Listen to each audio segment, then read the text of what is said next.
The day I started at Blackwood National Park, I sat in my truck for nearly 20 minutes just staring at the entrance sign. Not from nerves. I was savoring it. 26 years old with my ranger badge finally pinned to my chest.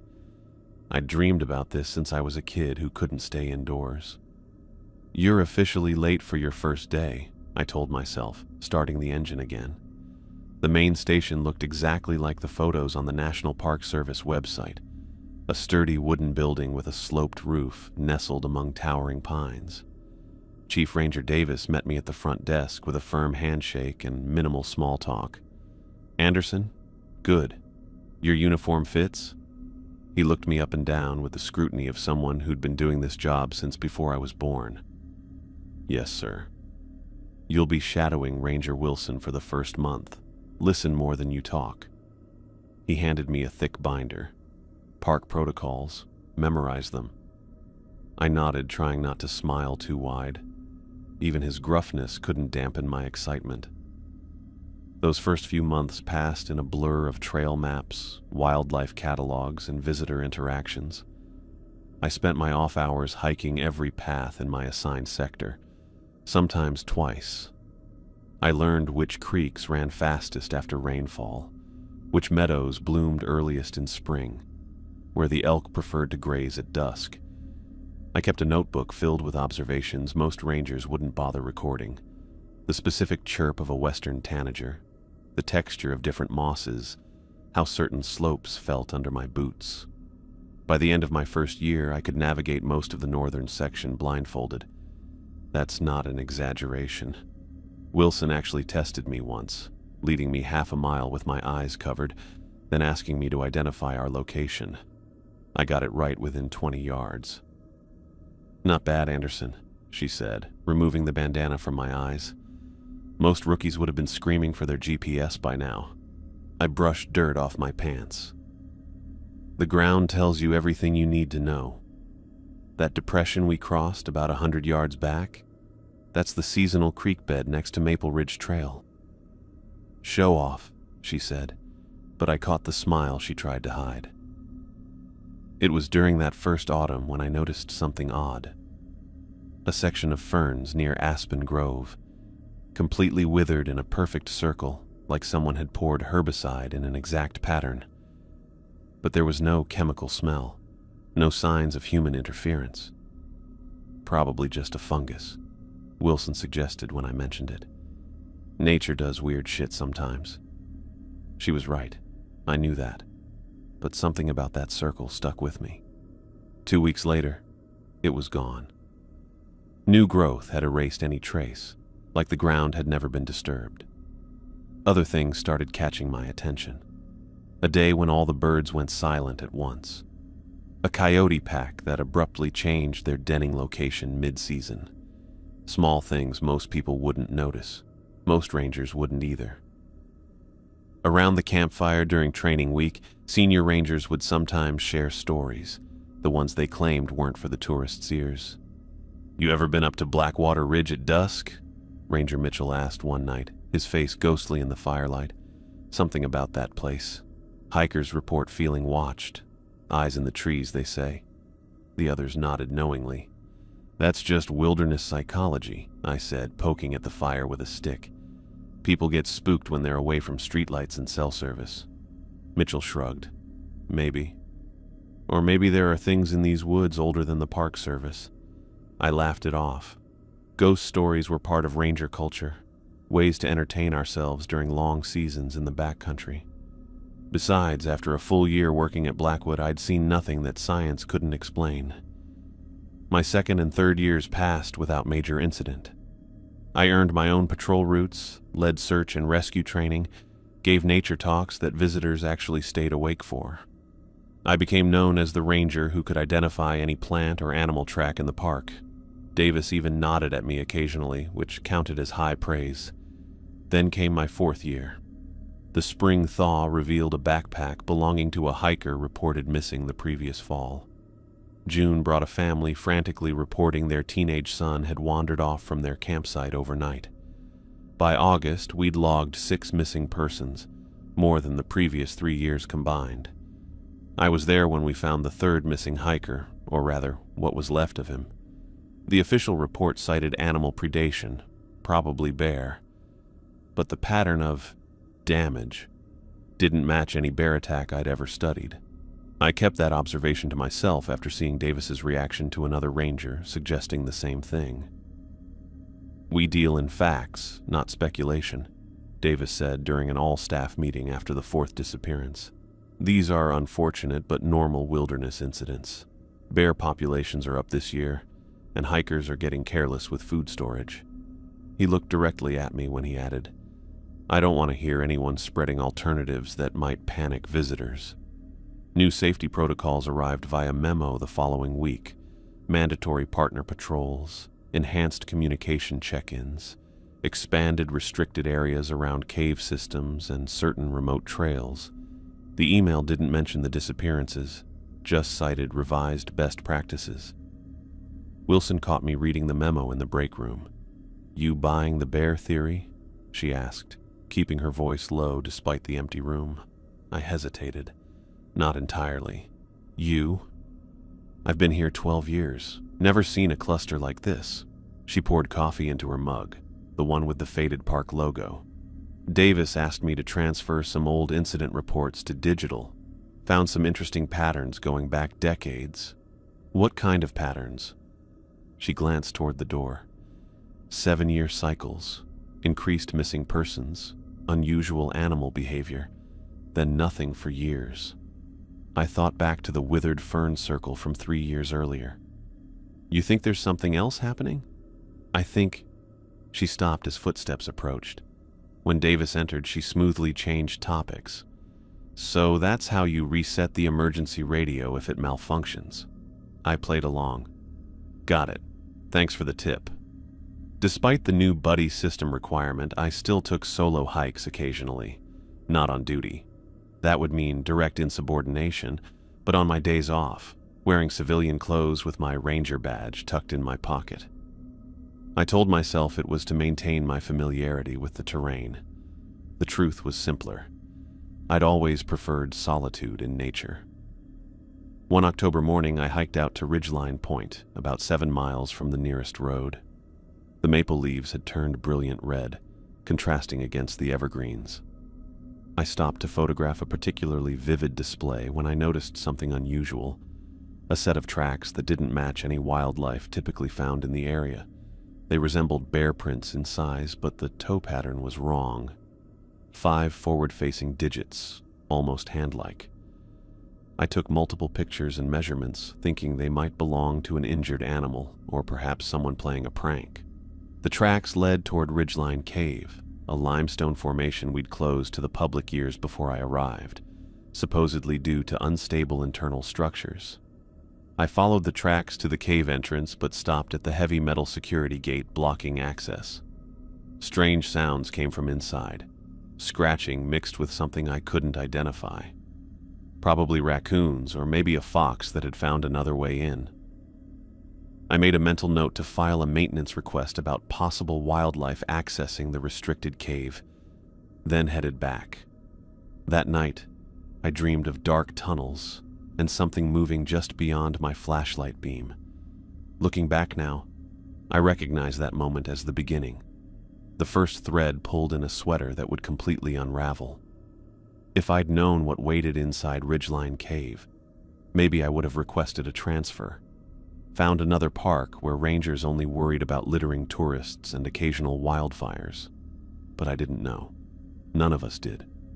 We were just people doing our jobs in a wilderness that suddenly seemed less familiar than we thought. And whatever had always been there in the woods was starting to notice us too. I couldn't just walk away. Those tracks didn't match anything I'd documented in 4 years of ranger work. And that sound, that wasn't normal wildlife behavior. My maintenance request would sit in the system for days before anyone checked it. By then, whatever made those prints might be long gone. I glanced at the heavy metal security gate blocking the cave entrance. The padlock seemed intact, but the gate itself had a gap at the bottom where smaller animals could potentially squeeze through. Something in there was making those sounds, scratching mixed with what I could only describe as wet clicking. If it was an injured animal, I couldn't just leave it suffering. Protocol dictated I should radio in my position, request backup, and wait. I reached for my radio, then hesitated. Davis would immediately order me away from the restricted area, especially since I was off duty and technically just a civilian hiker today. Just a quick look, I muttered to myself, pulling out my flashlight. 5 minutes. I examined the gate more carefully. The padlock secured the door, but the hinges on the left side had rusted considerably. With enough pressure, the gate shifted about 8 inches, enough for a person to squeeze through sideways. I sucked in my stomach and pushed through the gap, my jacket catching briefly on the rough metal. The temperature dropped immediately once I entered, at least 15 degrees cooler than outside. My breath formed small clouds in the beam of my flashlight. The main tunnel sloped downward, its limestone walls slick with moisture. Water dripped somewhere further in, each drop echoing through the cavern. I swept my light across the floor, finding the same unusual tracks continuing inside. They looked fresher here, the edges more defined in the soft cave soil. The sounds grew clearer now, a rhythmic scratching punctuated by that wet clicking noise like someone rapidly tapping their tongue against the roof of their mouth, but amplified. It came from deeper in the cave, past where the main tunnel curved out of sight. I should have turned back. Everything about this screamed warning. But 4 years of curiosity about Blackwood's oddities pushed me forward, one cautious step at a time. "Hello?" I called out, immediately regretting it as my voice bounced off the walls, distorting into something unrecognizable. The scratching stopped abruptly. The silence that followed felt heavier than the sounds had been. I moved forward, keeping my light aimed at the ground to avoid tripping. The main tunnel curved to the right, opening into a larger chamber. My flashlight beam seemed to dim, swallowed by the vastness of the space ahead. The air felt different here, denser, almost sticky in my lungs. The scratching resumed but changed its pattern. It seemed more deliberate now, like whatever made it had noticed my presence and adjusted accordingly. "It's just an animal," I whispered to myself, "probably trapped or injured." I took another step into the chamber, sweeping my light methodically from left to right. The beam caught limestone formations, water carved over centuries into twisted columns and rippling curtains. Natural. Normal. But then I noticed markings on some of the walls, not graffiti from trespassers, but deep grooves in sets of 5, as if something with massive claws had been sharpening them against the stone. The clicking grew louder, coming from the far corner where the chamber narrowed into another tunnel. I aimed my light there and froze. Something massive moved in the darkness. At first, my brain tried to categorize it as a bear. The general shape and size matched a large black bear. But as it moved, I realized this was wrong. Its proportions were distorted. The neck stretched impossibly long, almost serpentine, supporting a head that seemed too small for its body. And its eyes. They caught my flashlight beam and reflected back a sickly green, like toxic pools in the darkness. I stood paralyzed, my training temporarily forgotten. The creature's head swiveled toward me with jerky, unnatural movements. It made that clicking sound again, but I could now see it wasn't coming from its mouth. It seemed to emanate from somewhere in its throat, which bulged and contracted. For 3 horrifying seconds, we stared at each other. Then it moved. The charge happened faster than seemed possible for something that size. One moment it was across the chamber, the next it was halfway to me, moving in a loping gait that didn't match any animal I'd ever studied. Its limbs bent at odd angles, too many joints folding and unfolding as it closed the distance. My survival instinct finally kicked in. I turned and ran. The tunnel seemed narrower now, the walls closing in as I sprinted back toward daylight. My flashlight beam bounced wildly, creating disorienting shadows. Behind me, I heard the creature's bulk scraping against the stone walls, that clicking sound now interspersed with a high-pitched wail that made my skin crawl. I fumbled for my service weapon before remembering I was off duty. My civilian holster still held my service Glock, but I couldn't stop to draw it. The sound of claws scrabbling on stone told me the thing was gaining. The tunnel curved and I nearly crashed into the wall. My shoulder slammed hard against limestone, sending a jolt of pain down my arm. The flashlight slipped from my grip, rolling away and leaving me in near total darkness. Panic threatened to overwhelm me. I oriented myself by running my hand along the wall, moving as fast as I dared. A faint glow ahead signaled the entrance, maybe 50 yards away. The creature's breathing sounded right behind me now, ragged and wet, nothing like a normal bear. Something brushed against my back, a sensation like rough leather dragging across my jacket. I put on a final burst of speed as the cave entrance grew brighter. Daylight had never looked so beautiful. I threw myself through the gap in the gate, spinning around immediately to slam it shut as something large crashed against the other side. A massive clawed appendage shot through the bars, not a paw, but something with opposable digits ending in curved talons. It grasped blindly for me as I stumbled backward. My gun, my Glock, slipped from its holster, clattering to the ground just beyond the gate's reach. I couldn't retrieve it, not with those claws searching for purchase. The creature wailed from inside, a sound that started like an animal in pain, but morphed into something almost like speech, distorted syllables that made no sense but seemed shaped for communication. I didn't wait to analyze it. I ran. Through the woods, over fallen logs, splashing across a small creek. I didn't slow down until my truck came into view in the small dirt parking area near the trailhead. My hands shook so badly I dropped my keys twice before managing to unlock the door. Once inside, I locked all doors and stared back at the forest edge, half expecting to see that thing emerge from the trees. Nothing followed. Just the normal sounds of birds and wind returned, as if the forest itself was pretending nothing had happened. I drove back to the ranger station with the windows up and heat blasting, though it did nothing for the chill that had settled in my core. I needed to report what I'd seen, to tell Davis or Wilson. But what exactly had I seen? A deformed bear? Some undocumented species? The rational part of my brain struggled to categorize it, while another part simply wanted to forget.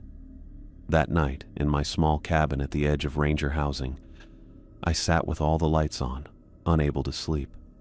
Every time I closed my eyes, I saw those green reflections staring back at me. The memory of that stretched neck and the way it moved, all wrong, like something wearing a bear's skin without understanding how a bear should behave, kept jerking me back to wakefulness. I'd lost my gun. I'd have to explain that. And I'd have to decide how much of the truth to tell about what I'd encountered in Ridgeline Cave. The next morning, I walked into the ranger station with a rehearsed story. I'd practiced it all night between failed attempts at sleep, each time waking up seeing those toxic green eyes staring back at me in the darkness of my cabin. Davis looked up from his computer as I knocked on his open office door. His reading glasses sat low on his nose, a stack of incident reports piled to his right. "Anderson, come in." I stepped inside, closing the door behind me. The small office smelled like coffee and old paperwork. "Sir, I need to report an incident from yesterday." My voice sounded steadier than I expected. I was hiking near Ridgeline Point during my off hours, and I lost my service weapon.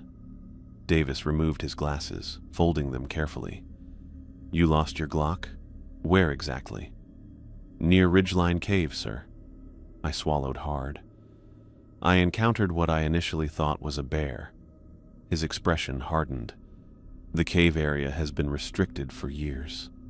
"Yes, sir. I heard unusual sounds coming from inside, scratching, clicking. I was concerned it might be an injured animal."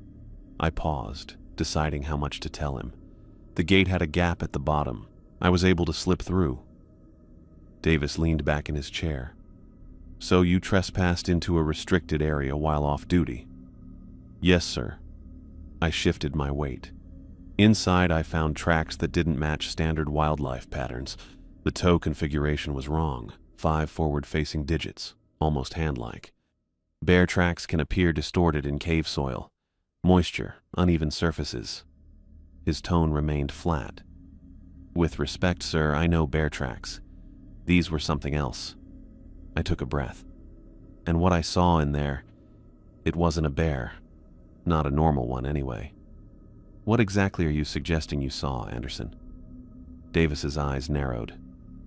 It was bear-sized, but its proportions were wrong. The neck was too long, the head too small. Its movements were... I struggled to find words that wouldn't sound completely insane. Unnatural. And its eyes reflected green in my flashlight. Davis sighed heavily. Sounds like a disoriented bear to me, possibly malnourished, explaining the unusual proportions. Cave lighting plays tricks. Sir, it charged me. I dropped my weapon while running, but the way it moved... Anderson. Davis cut me off sharply. 20 years here. Never seen anything science can't explain. You know what we deal in? Verifiable facts. Not impressions or feelings. He tapped his pen against the desk. Especially in official reports. I nodded, feeling my credibility slipping away with each word. I'd like permission to retrieve my weapon. Denied. Davis didn't hesitate. That area has new structural concerns. Recent geology surveys indicate possible instability. We'll be expanding the restricted zone next week. But my gun... We'll requisition you a replacement. He picked up a form and began filling it out. I'd advise you to stick to authorized areas in the future, especially when off-duty. You're lucky you only lost a gun, and not your life to a disoriented bear. I knew further argument was pointless. Davis had already settled on his explanation, one that fit neatly into the world as he understood it. I nodded and left his office, the image of that creature's impossible movements replaying in my head. The nightmares started that same night. I'd wake up gasping, sheets soaked with sweat, the memory of green eyes following me through dark tunnels so vivid I had to check all my closets before I could calm down. Sleep became a luxury I couldn't afford. I'd sit on my porch until dawn, coffee in hand, watching the tree line as if expecting something to emerge. After a week of this, I requested a schedule change. When Wilson asked why, I gave her some line about wanting more visitor interaction. The truth, that I couldn't stand patrolling the northern sector anymore, felt too much like admitting weakness. You're on the Pinewood Loop now, Wilson told me, sliding the new rotation schedule across the break room table. Busy area, lots of families. Perfect, I said, relief washing over me. Pinewood was the opposite direction from Ridgeline, surrounded by people. Safe. Wilson studied me for a moment too long. You seem different lately. Just tired, I answered too quickly. This have anything to do with that bear report from Ridgeline? She kept her voice casual, but her eyes were sharp. I stared at my coffee. Just ready for a change. She nodded, not pushing further, but I could tell she wasn't convinced. Night shifts became my personal hell. Every snapping branch made me flinch. Every shadow moved in my peripheral vision. The other rangers noticed. Comments started as jokes. Jumpy today, Anderson? But grew into concerned glances and whispered conversations that stopped when I entered rooms. 3 weeks after the incident, Davis called me into his office again. Park administration has some concerns, he said without preamble. Your behavior has been erratic. Requisition for extra flashlights, requesting only daylight shifts, jumping at noises during briefings. I kept my face neutral. I'm fine, sir. Nevertheless, they're mandating a psychological evaluation before you continue field work. He slid a card across his desk. Dr. Simmons, tomorrow at 9. Tell me about the incident at Ridgeline Cave, Dr. Simmons said, her voice professional but kind. Her office smelled like vanilla and old books, walls lined with degrees and nature photographs. I gave her the sanitized version, the one Davis preferred. Restricted area, possible bear, dropped my weapon while retreating. And this has affected your sleep? She made a note on her pad. Wouldn't you be startled if a bear charged you in a dark cave? She smiled slightly. Yes, I would. But most rangers I've worked with process such encounters differently. They don't request immediate reassignment or avoid entire sectors of the park. I shifted in the too-soft chair. Look, I know what this evaluation is for. You need to clear me for duty. What I need is to understand what's really bothering you, Mark.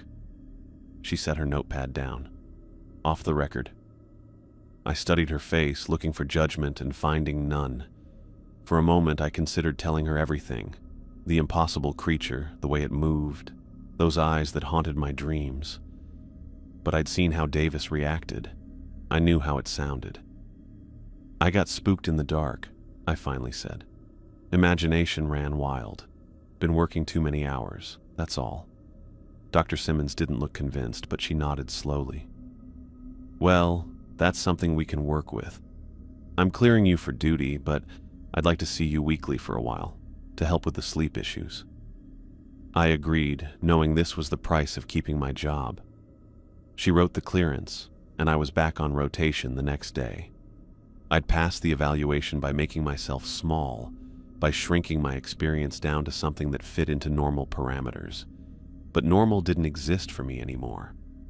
The library in town was small but had an impressive local history section. I started spending my days off there, digging through old newspapers and journals. I told myself I was being thorough, researching regional wildlife anomalies. The truth was more desperate.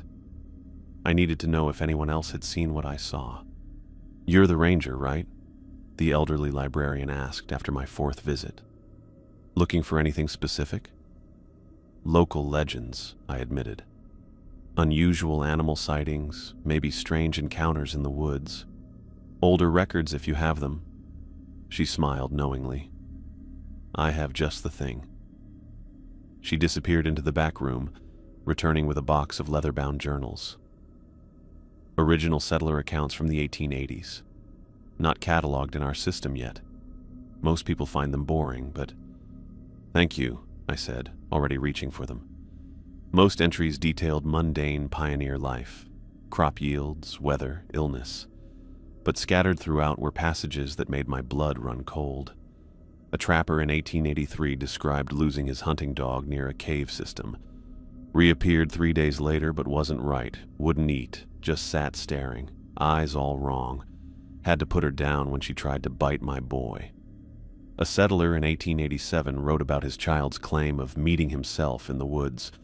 Tommy says he saw another Tommy watching him from the trees. Said the other boy looked just like him but didn't talk right. Just repeated whatever Tommy said. The most detailed account came from a missionary in 1891 who documented local Native American warnings about forest mimics that learned by watching, creatures that wore faces not their own. I copied pages until my hand cramped, building a file that felt both ridiculous and vital. I never shared these findings with anyone at the station. They'd already thought I was unstable after the cave incident. This would only confirm their suspicions. Months passed. Winter turned to spring. My nightmares became less frequent, though never disappeared entirely. I settled into my new routine of Pinewood patrol, psychological sessions, where I said only what was needed to be cleared, and private research. The cave incident gradually faded from station gossip, replaced by routine park emergencies and visitor drama. By summer, I could almost convince myself it had been a bear, a deformed, sick bear that my frightened mind had transformed into something more sinister. Almost. Then came that Tuesday in June, 6 months after Ridgeline Cave. I was marking a new trail junction near Oak Meadow when movement caught my eye. 20 yards away, partially hidden by underbrush, stood a small figure. A boy, maybe 10 years old, stood perfectly still in the clearing. Too still. He wore a blue button-up shirt and khaki shorts that looked freshly pressed, despite being 4 miles from any campsite in an area thick with mud from yesterday's rain. I approached slowly, hand instinctively moving to my holster. "Hey there, you okay?" The boy turned his head with mechanical precision, his posture unnaturally rigid. His eyes met mine without blinking. I'm Eric, he said, his voice flat and emotionless. I'm hiking with my family. Every instinct in my body screamed danger. His posture remained frozen, like someone had propped up a mannequin among the pines. Even as a breeze rustled through the underbrush around us, his blue button-up shirt and pressed khaki shorts stayed perfectly still. Not a wrinkle formed, not a hair moved. "Hey, Eric," I said, keeping my tone casual despite the alarm bells ringing in my head. "Where is your family right now?" Eric's head rotated to maintain eye contact as I stepped sideways. The movement wasn't fluid, it was precise, mechanical, like watching the second hand of a clock tick. "Where's your family right now?" he repeated, using my exact intonation. I moved closer, scanning the surrounding trees for any sign of adults. The nearest trail junction was 2 miles back, and this particular section of Oak Meadow rarely saw visitors due to its distance from parking areas. "How long have you been out here?" I asked. His expression never changed. "How long have you been out here?" The kid hadn't blinked once since I'd spotted him, his eyes fixed on me with unwavering attention, like a predator tracking prey. And there was something else about those eyes. They seemed older than the body they belonged to. "Are you lost?" I tried again. "Are you lost?" he parroted back. I pulled my canteen from my belt. "Are you thirsty? Want some water?" I extended the bottle toward him. Eric looked at it without moving, not even raising his arms to accept it. "Want some water?" he repeated. When I set the canteen on the ground between us, he didn't reach for it, didn't even acknowledge it was there. The muddy forest floor had soaked everything within miles after yesterday's downpour. Pine needles stuck to my boots, and my pants were splattered with dirt halfway up my calves. Yet Eric's shoes, small brown loafers that looked like something from an old photograph, remained spotless. Not a speck of mud, not a single wet patch. I took a step back and unclipped my radio. "Dispatch, this is Anderson." The radio crackled. "Go ahead, Anderson." "I'm at Oak Meadow Junction, grid marker 7. I've encountered a minor approximately 10 years old separated from his family, requesting assistance." "Copy that. Wilson is already in Sector 6. I'll redirect her to your location. ETA 15 minutes. 10-4, I responded, eyes never leaving the boy. Eric's head tilted slightly. 10-4, he repeated, his mouth forming the words with such precision it almost looked rehearsed. I clipped the radio back to my belt. "Let's wait here for Ranger Wilson, okay? She'll help us find your family." "Let's wait here for Ranger Wilson, okay? She'll help us find your family," he echoed, perfectly matching my rhythm and tone. I tried another approach. "What are your parents' names?" "What are your parents' names?" "Where were you camping?" "Where were you camping?" Each answer came immediately without any processing time. There was no thought behind his responses, just perfect mimicry. I sat down on a fallen log about 10 feet away, keeping him in full view. "So, Eric, do you like hiking?" His eyes followed me down. "So, Eric, do you like hiking? Have you been to Blackwood Park before? Have you been to Blackwood Park before?" This continued for nearly 15 minutes, me asking questions, him repeating them verbatim. Throughout our one-sided conversation, he never moved from his original spot, never sat, never leaned against a tree, never showed any signs of fatigue or boredom that you'd expect from a child. I noticed another oddity. Despite standing in dappled sunlight filtering through the canopy, Eric cast almost no shadow. The light seemed to bend around him in ways that made no physical sense. The crackle of a radio announced Wilson's approach before I saw her emerge from the trail to the west. Her gaze immediately found the boy, and I watched her expression change from professional concern to subtle unease. "Hey," she greeted me, keeping her voice low as she approached. "This our lost kid?" I nodded, standing up. "Says his name is Eric. No last name. Won't or can't tell me where his family is. Just repeats everything I say." Wilson studied him for a moment. Hey there, Eric. I'm Ranger Wilson. We're going to help you find your family, okay? I'm Ranger Wilson. We're going to help you find your family, okay? Eric repeated. Wilson's eyebrows rose slightly. She turned to me, keeping her voice low. How long has he been doing that? Since I found him. He doesn't answer questions, doesn't accept water, doesn't seem distressed at all. I glanced back at Eric, and his clothes. Look how clean they are. After yesterday's rain, that's impossible. Wilson nodded slowly. I've got protocol cards in my pack for handling minors. Let me grab them. She moved a few steps away and began digging through her backpack. I turned back toward Eric, but the clearing was empty. Wilson, I called sharply. He's gone. We both spun around, scanning the dense trees surrounding us. Nothing moved except pine boughs in the breeze. That's impossible, Wilson muttered. I didn't look away for more than 3 seconds. We split up, circling the clearing in opposite directions. No footprints led away from where Eric had stood. No broken branches. No sound of someone running through underbrush. Anderson, over here, Wilson called.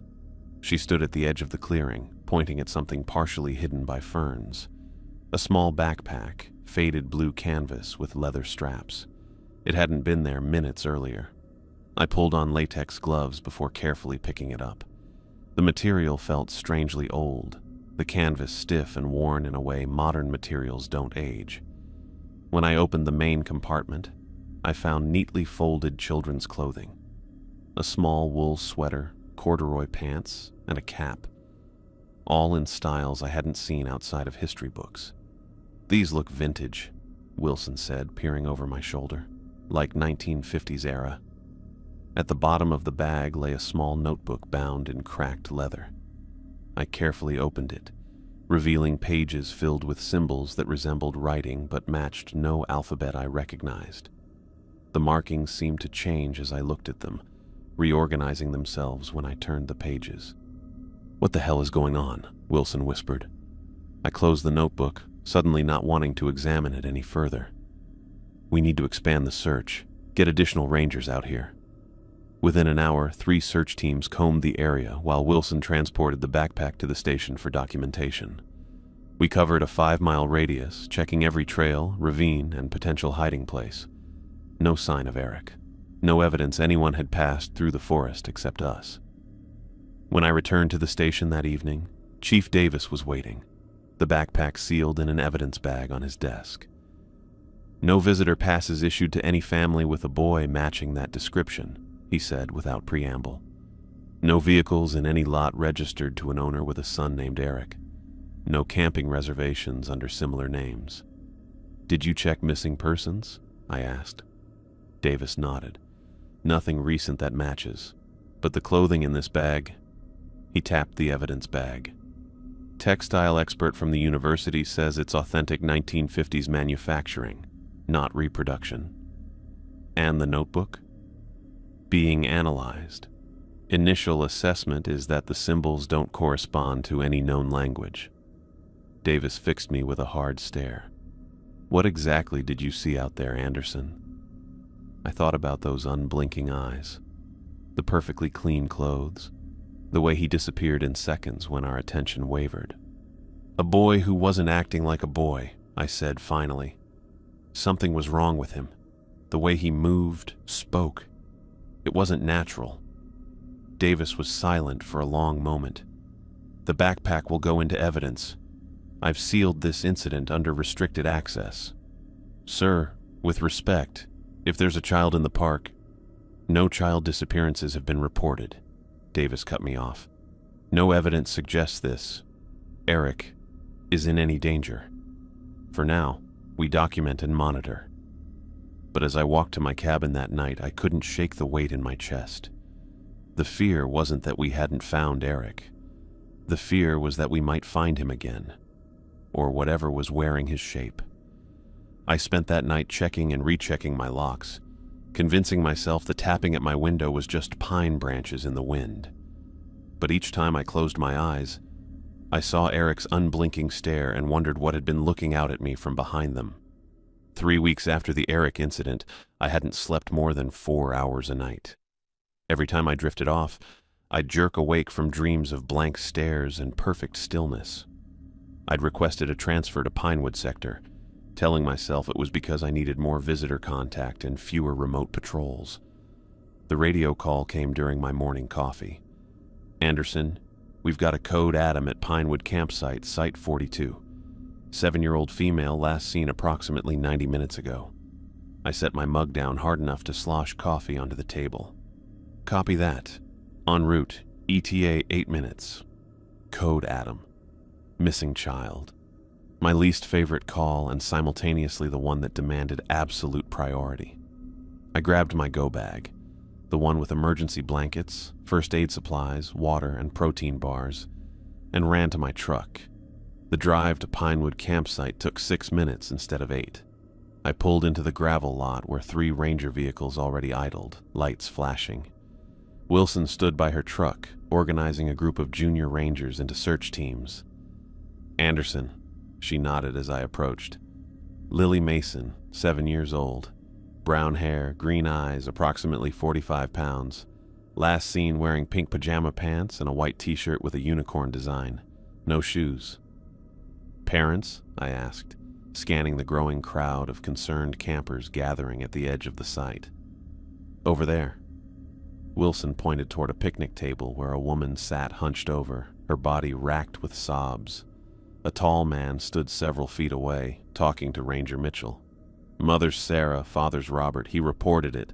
Said the girl wandered off during breakfast while he was packing up their tent." I nodded and headed toward the parents, pausing at the search gear station to grab a handheld GPS unit. Something about the father's posture made me uncomfortable before I even reached him. He stood too straight, too composed for a man whose daughter was missing. Sarah Mason looked up as I approached. Her face was blotchy and swollen, mascara streaked down her cheeks in black rivers. Her hands clutched something to her chest, a small stuffed rabbit worn from years of love. "Mrs. Mason," I said, crouching to her eye level. "I'm Ranger Anderson. I'm going to help find Lily." She nodded, a fresh wave of tears spilling over. She never goes off alone. She's careful. She knows the rules." Her fingers twisted in the rabbit's fur, knuckles white. This is her favorite, Bunny. She'd never leave him behind. Never. I made a mental note of this detail. Children rarely wandered far without their comfort objects. "Did Lily sleep well last night? Was she upset about anything?" I asked gently. Sarah shook her head. She was fine, happy. We made s'mores. She was excited about hiking to the waterfall today. I turned toward Robert Mason, who had finished speaking with Mitchell, and now stood watching our conversation from several feet away. His face betrayed no distress, not a hint of the panic you'd expect from a father whose child had been missing for nearly 2 hours. "Mr. Mason," I said, straightening up, "can you walk me through exactly what happened this morning?" He nodded once, his movements precise. "We woke around 7. Sarah started breakfast. I began packing up our gear. Lily was still in her pajamas, sitting at the picnic table coloring. I went to take down the tent. When I came back 10 minutes later, she was gone." His eyes fixed on mine with strange intensity, maintaining unbroken contact. There was something deeply unsettling about his stare, a hollowness behind it that sparked a memory. Eric. It was the same empty look. "Did you call for her?" I asked. "Of course." His response came immediately, without the hesitation of recollection. We searched the immediate area, then the restrooms.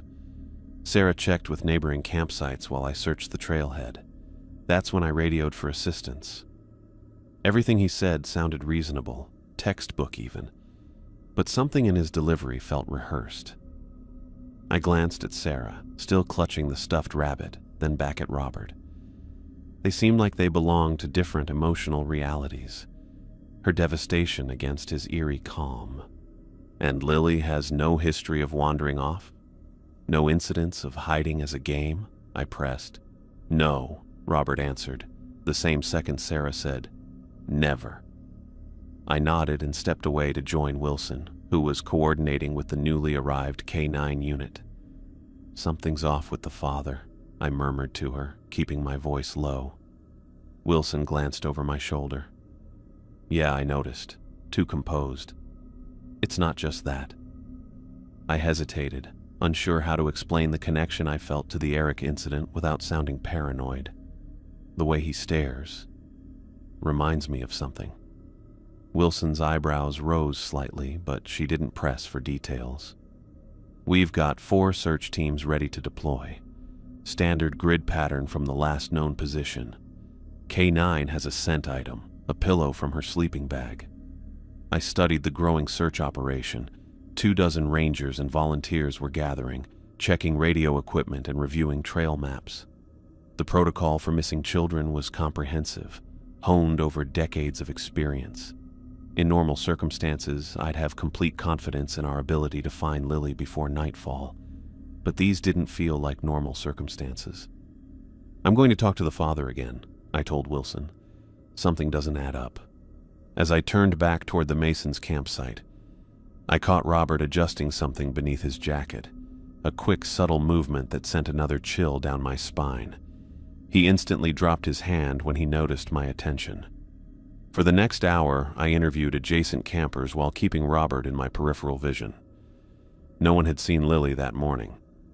3 separate campers mentioned hearing an argument from the Mason site around dawn, though none could make out the words. By mid-afternoon, search teams had covered a 2-mile radius without result. Sarah's distress had intensified to the point where she struggled to breathe between sobs. I made a decision. "Mrs. Mason," I said, approaching her again, "we're bringing in additional resources for the search, including thermal imaging equipment. Protocol suggests we take you to the station where you'll be more comfortable and can speak with our support personnel." "I can't leave," she gasped. "What if she comes back? What if she's looking for me?"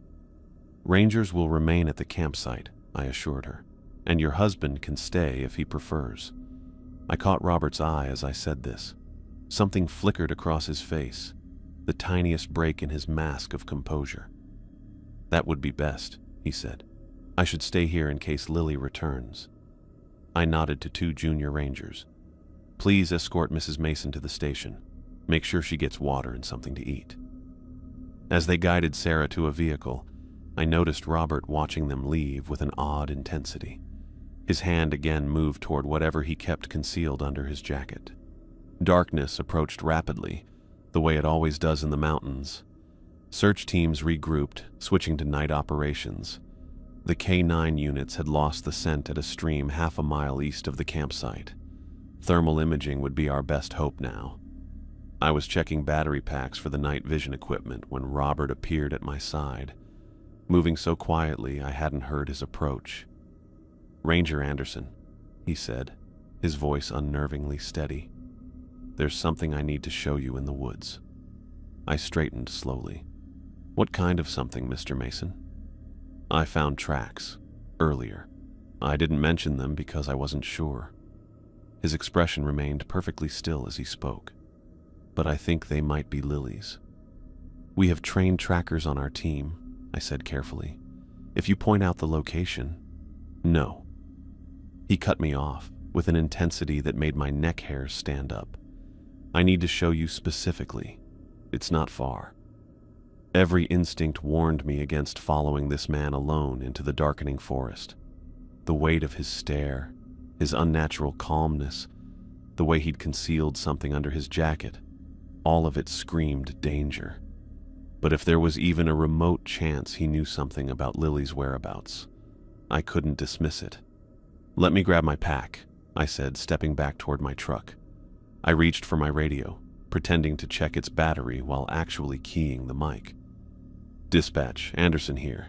Heading east of Pinewood Site 42 with Robert Mason to check possible tracks. We'll maintain radio contact." "Copy that, Anderson. Check in every 15 minutes, came the response. I unsnapped my holster as I turned back to Robert, making the movement casual but deliberate. His eyes flickered down to my sidearm briefly, then back to my face. "Lead the way, Mr. Mason," I said.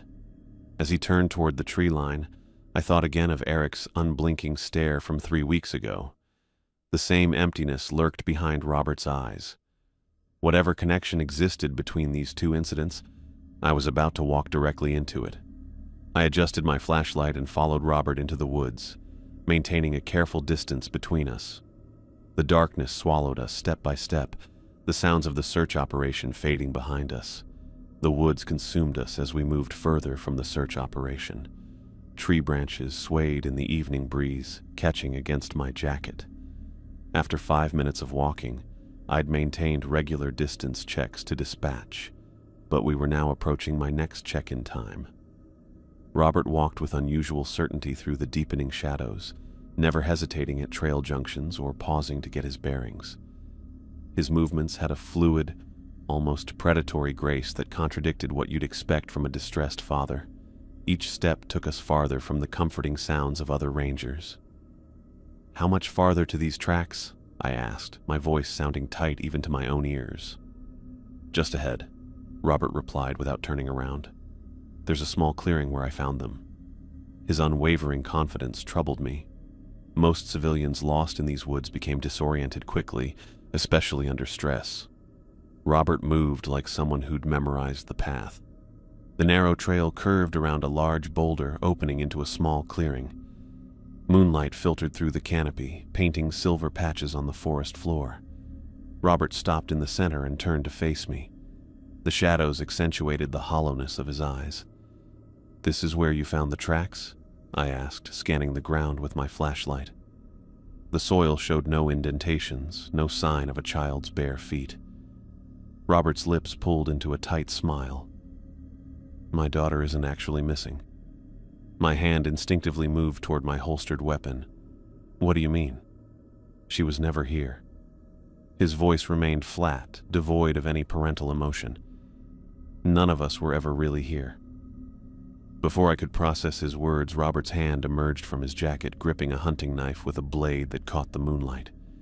In one fluid motion too fast for normal human reflexes, he lunged forward. Pain erupted across my abdomen as the knife plunged in. The sensation was both burning and ice-cold, radiating outward from the point of impact. I stumbled backward, my brain struggling to catch up with what had just happened. "What?" I gasped, pressing my hand to the wound. Warm wetness spread beneath my fingers. Robert advanced without hesitation, his movements jerky yet precise, like a predator that had studied human movement but couldn't quite replicate it naturally. I tried to draw my weapon, but he struck again, the knife slashing across my arm. I crashed into a tree trunk, using it for momentary support. The forest spun around me as shock began setting in. Robert kept coming, his face expressionless despite the violence of his actions.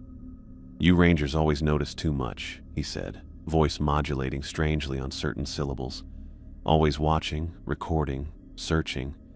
The others wanted to wait, but I told them we needed to act now." He swung the knife again with impossible strength. I managed to dodge, but the movement sent fresh agony through my abdomen. Blood soaked my uniform shirt, disturbingly warm against my rapidly cooling skin. "Others?" I choked out, partly from pain and partly to keep him talking while I fumbled for my sidearm. "We've been here since before your kind named these woods," Robert continued, circling me with unnatural patience. "We learn, we watch, we become." My fingers finally closed around my Glock. With every ounce of remaining strength, I pulled it free and fired. The shot echoed through the clearing. Robert jerked as the bullet struck his chest, but his expression never changed. I fired again, and again. 3 shots total, center mass, exactly as training dictated. Robert stumbled backward, looking down at the spreading darkness on his chest with mild curiosity rather than pain. He collapsed to his knees, then onto his back. Blood pooled beneath him, black in the moonlight. But he was smiling. The smile stretched across his face, identical to the one I'd seen on Eric weeks earlier. Too wide, too still, the lips pulled back to reveal perfect teeth. His eyes remained fixed on mine, unblinking even as blood bubbled from his mouth. "We've watched you, Mark Anderson," he whispered. his voice suddenly matching mine perfectly. "We know where the trails go. We know where the caves hide." My legs gave out. I slid down against the tree, one hand pressed to my stomach, the other fumbling for my radio. The world tilted and swayed around me, darkness creeping in at the edges of my vision. I keyed the mic with blood-slicked fingers. "Officer down. East of Pinewood 42. Attacked." The words came out slurred, my tongue feeling too large for my mouth. "Need immediate medical." Robert's body lay motionless across the clearing, but his eyes remained open, reflecting moonlight with an unnatural green tinge. The same unnatural green I'd seen in the cave. Time fragmented. I remember my radio crackling with urgent voices. I remember the distant sound of running footsteps and shouting. I remember trying to stay awake as cold spread through my limbs. My last conscious thought was of the stuffed rabbit clutched in Sarah Mason's hands, the beloved toy Lily would never leave behind. And I understood with terrible clarity that Robert had known exactly where his daughter was all along. I woke in a hospital room 3 days later, tubes snaking from my arms and beeping machines surrounding my bed. The surgeon later told me I'd lost 4 pints of blood and survived 4 stab wounds, 1 to the abdomen that missed my liver by centimeters, 2 to my left arm, and 1 to my upper chest that had collapsed my lung. "You're lucky to be alive," he said while checking my bandages. "If the rescue team hadn't reached you when they did." He didn't need to finish the sentence. I'd come within minutes of bleeding out in those woods. Chief Davis visited on my 5th day. His usually stern face softened with what might have been concern. He stood awkwardly at the foot of my bed, hat in his hands. "We found Sarah Mason," he said without preamble, "in their tent. She'd been dead for hours before Robert called in the missing child report, throat cut with the same knife he used on you." I nodded, unsurprised. "And Lily?" Davis shook his head. "No sign of her. We've had teams combing every inch of that forest for days. Dogs, thermal imaging, helicopters, nothing." "She was never there," I whispered, repeating Robert's words. Davis frowned. "What?" "That's what he told me before he attacked. My daughter isn't actually missing. She was never here." Davis rubbed a hand across his face. "None of this makes sense, Anderson. Robert Mason had no history of violence or mental illness. Their neighbors, friends, everyone described them as a normal, happy family. He had a job as an accountant. They owned a house in Seattle. Regular people." "Did you run DNA on him?" I asked. Davis gave me a strange look. "Of course. Standard procedure. Nothing unusual came up.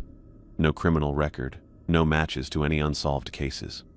I wanted to tell him about Eric, about the cave, about the impossible thing I'd seen moving in the darkness, but the words stuck in my throat.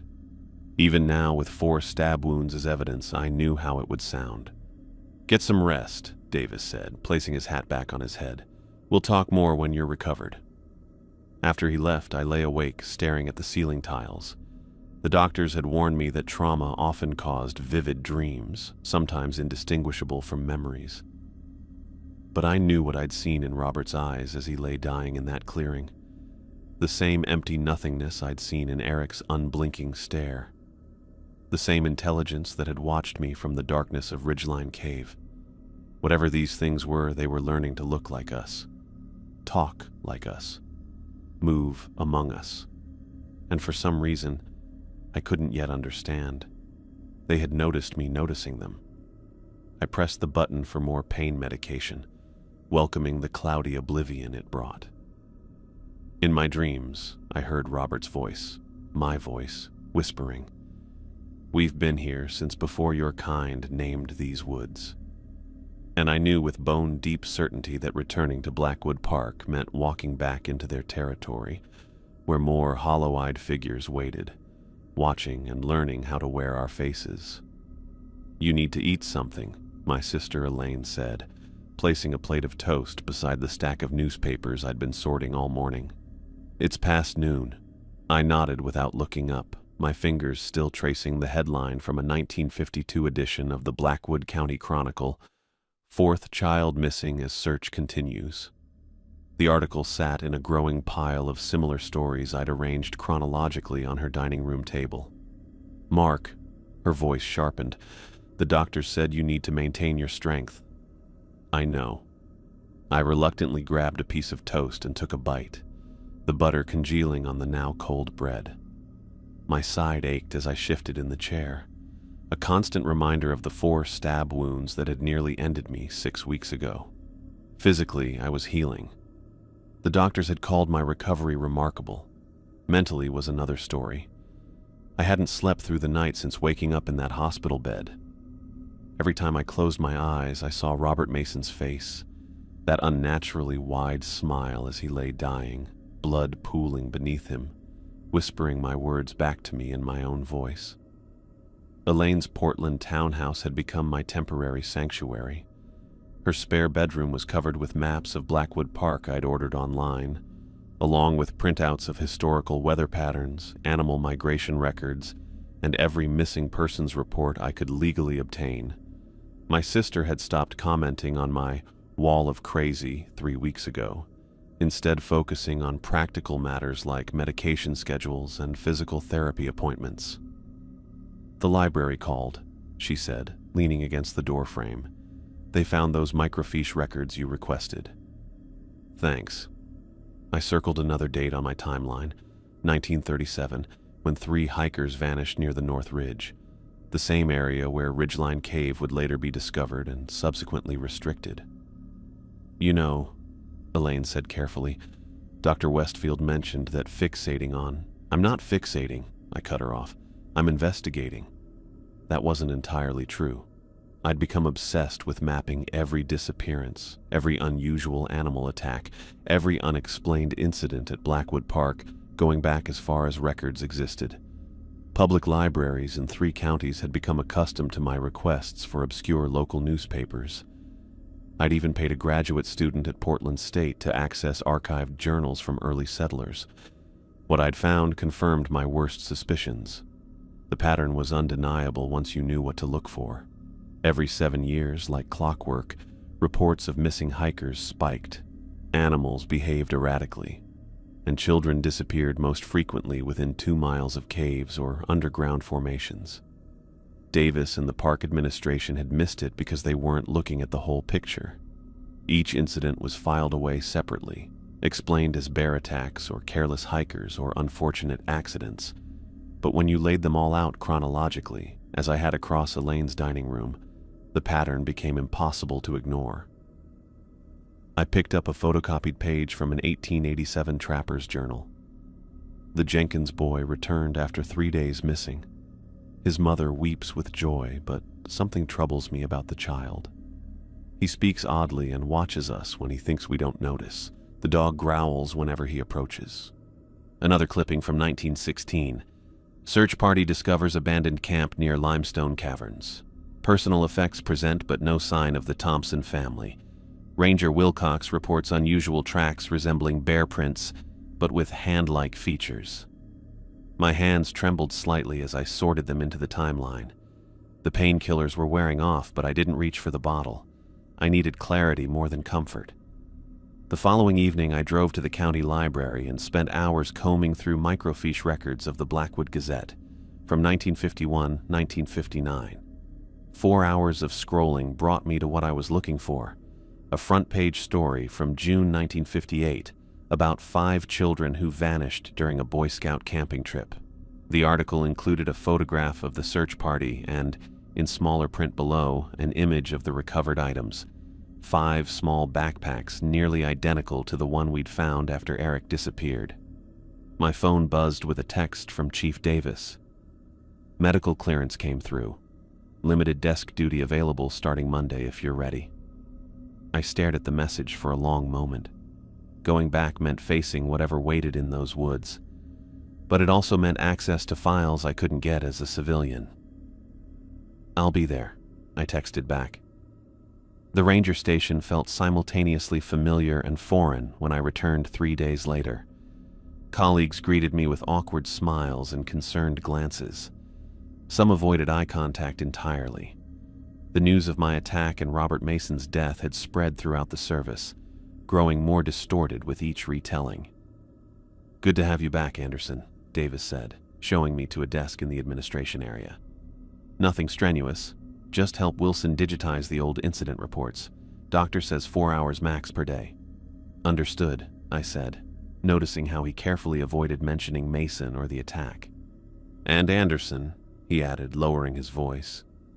"Let's keep the focus on moving forward, all right? Some things are better left in the past."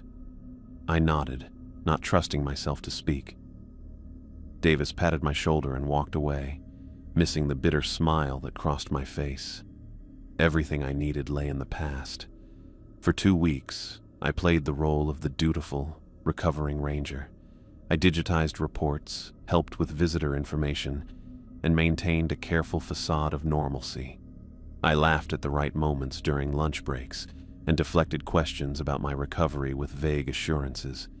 Meanwhile, I exploited every minute alone to access files normally restricted to senior staff. My ranger credentials still opened most digital locks, and knowing the filing system gave me advantages civilian researchers lacked. What I found confirmed my theories. A 1962 ranger reported encountering a childlike figure standing motionless in a remote section of the woods. The child disappeared when the ranger looked away momentarily. The incident was filed under visitor misconduct prank. In 1976, 2 rangers documented unusual tracks near the North Caves. 5-toed prints too large for a mountain lion but showing clear articulation unlike a bear. The file included a plaster cast that had been broken and poorly reassembled. Classification: unidentified wildlife. Most damning was a thin file from 1991 where Ranger Bernard Taylor described a confrontation with a hiker who moved wrong and spoke with mechanical precision, mimicking Taylor's own phrases.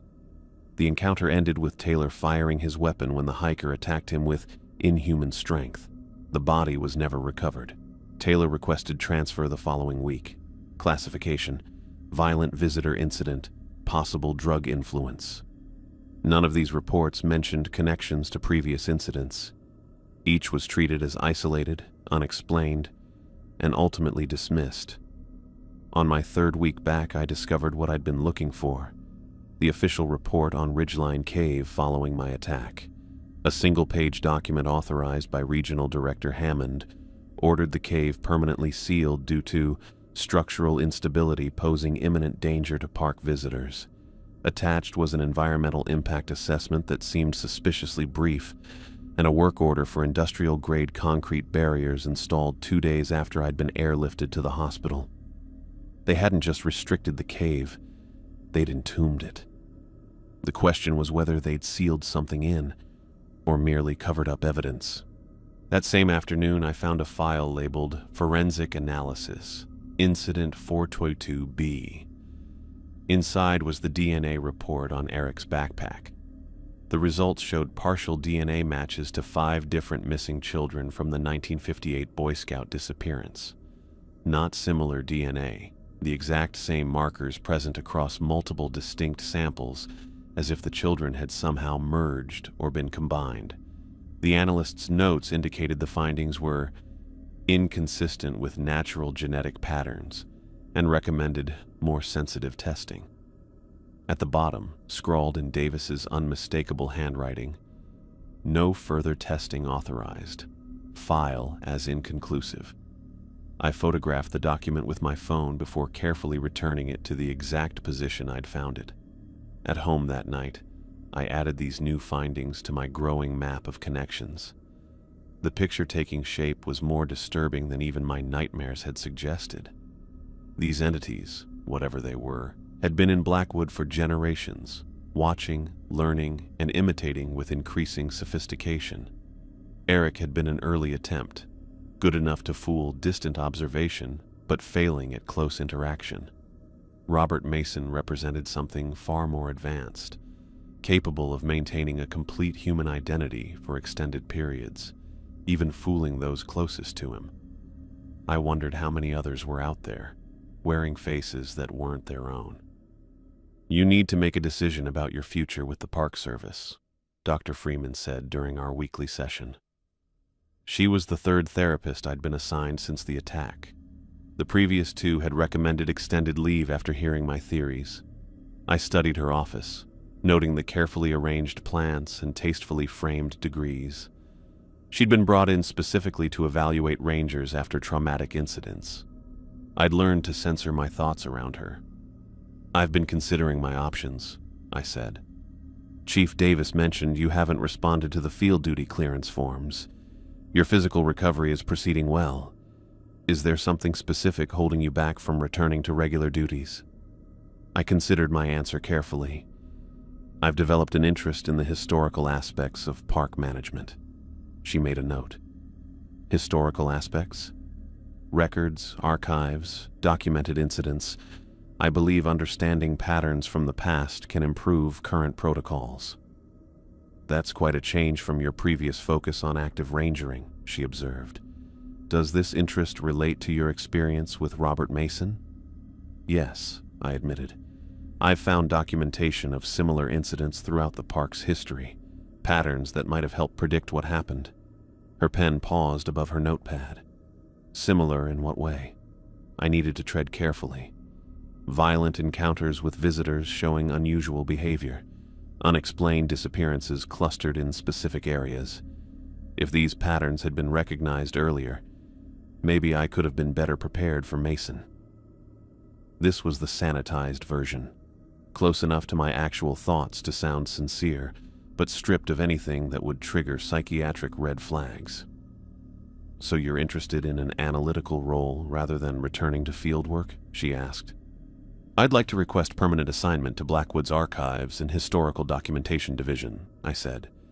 "There's a position opening next month when Ranger Michaels retires." "That's quite a career change, Mark. Are you sure it's what you want?" I met her eyes. "Something's been here long before us," I said, allowing myself one moment of complete honesty. "And I intend to understand what it wants."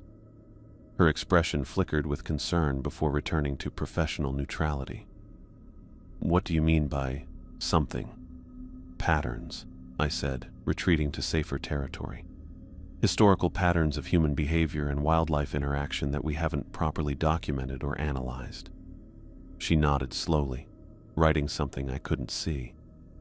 "And understanding these patterns is important to you?" "It's everything," I said simply. 3 days later, Davis called me into his office. My transfer request form sat on his desk alongside Dr. Freeman's evaluation. "Archives Division," he said, tapping the paper. "You're sure about this? You were on track for Senior Ranger before the incident." "I'm sure." He studied me for a long moment. "Freeman says you've been researching historical incidents at Blackwood." "Part of my recovery process," I said, trying to make sense of what happened. "And has it helped?" "It's given me perspective." Davis leaned back in his chair. "You know, Anderson, some things in these woods defy easy explanation. Been that way since long before the Park Service came along." I watched him carefully, wondering how much he actually knew.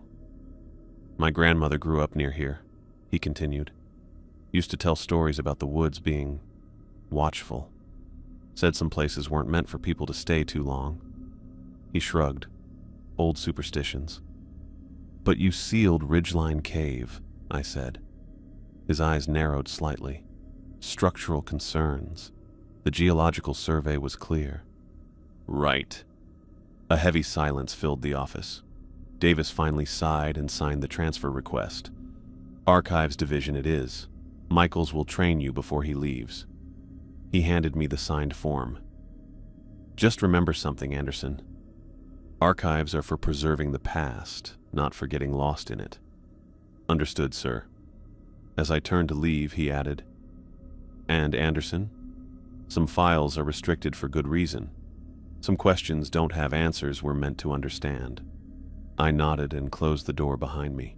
Back at my temporary desk, I opened my notebook to a fresh page and wrote down everything from our conversation. Davis knew more than he let on. Perhaps not the full truth, but enough to be afraid of it. And he wasn't alone. The pattern of concealment stretched back through decades of park management. I thought about the librarian who'd shown me those settler journals, her voice dropping to a whisper as she'd said, "My grandfather used to say these woods have eyes, and they're learning all the time." My phone buzzed with a text from Elaine. "Movers confirmed for next week. Sure about taking that ranger cabin?" I typed back, "Yes. Need to be close to the archives. Close to the woods. Close to whatever had been watching us, learning from us, becoming us." I'd given up the idea of escaping it. Now I only wanted to understand. The cabin they'd assigned me was small but serviceable, located on the eastern edge of the park near the administration buildings, far from Ridgeline Point and Pinewood Campground, but close enough to the archives where I'd spend my days digging through decades of reports, mapping incidents, and looking for the patterns everyone else had missed or deliberately ignored. I wouldn't go back into the deep woods. I didn't need to. The answers I sought were hidden in plain sight, scattered throughout Blackwood's history like breadcrumbs. 3 nights before my official transfer to the Archives Division, I woke at 2 a.m. to find my notebook open on the bedside table, though I distinctly remembered putting it in my desk drawer. A single sentence had been written in what looked like my handwriting. "We've been watching you watch us." I stared at it for a long time, the implication clear. They weren't just in the woods anymore. They had followed me to Portland, to my sister's house, to this room. I should have been terrified. Instead, I felt a strange sense of calm certainty. Whatever game we were playing, I was no longer just their observer. I had become something they watched in return. So be it. Let them watch me hunt for answers. Let them wonder what I knew or thought I knew. The archives contained over a century of documentation. If these entities had been here that long, they had left traces even they might not recognize. I had one advantage they couldn't imitate: human intuition. The ability to see connections between seemingly unrelated events, to reconstruct a story from fragments, to understand motivation and intent. I closed the notebook and placed it carefully back in the drawer. Tomorrow I would begin my new assignment, combing through dusty files and forgotten reports, looking for the patterns, building the timeline, understanding what had always been in these woods, watching and learning, and maybe, just maybe, figuring out what it wanted.